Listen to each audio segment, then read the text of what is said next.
both the acts of oppressing and of experiencing oppression distort life and hinders one's capacity to experience freedom.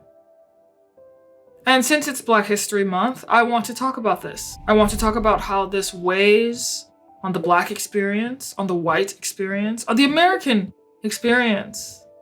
And yes, I know this is neither monolithic, nor is it exhaustive, and that when I use these labels, I'm speaking of a compressed composite that will always fail to fully express the experience of millions of people. But despite those limitations, let me speak on this, and let me first speak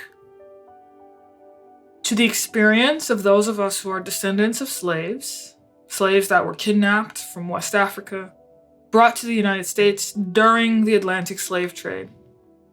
I am part of this community, and my ancestors were slaves in this country.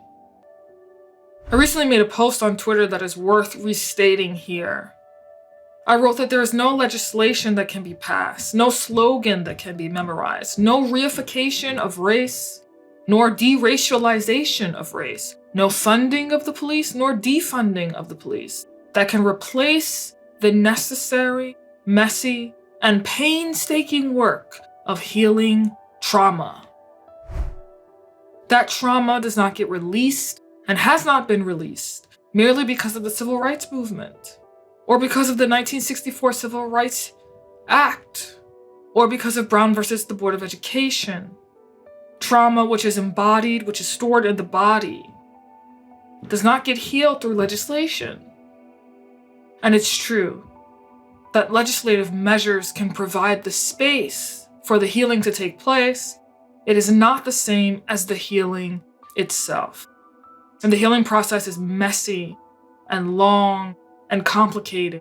And one of the reasons why is not because of systems of oppression commonly labeled whiteness by some DEI officers in conventional DEI pedagogies, nor is it merely due to a preponderance of European cultural values dominating a space.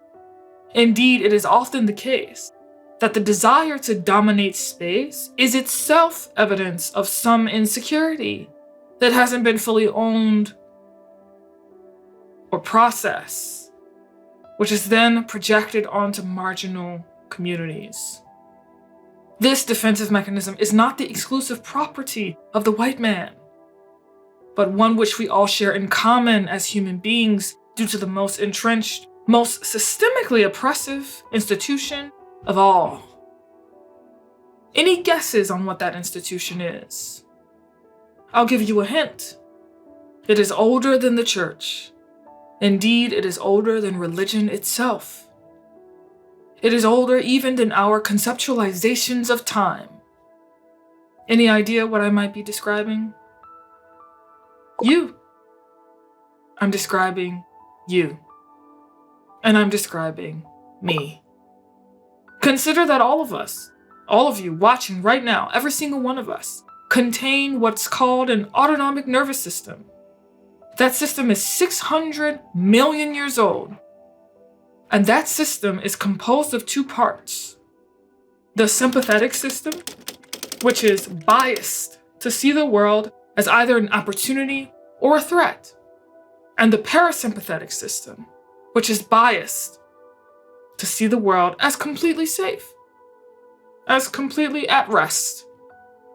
And these two systems are pushing and pulling at each other, constantly finding balance, constantly adapting to the environment, and all adapting the environment itself, one constantly being shaped and shaping the other. It really is a beautiful, elegant system. But what this means is that the very systems which make us adaptable also make us susceptible to self-deception.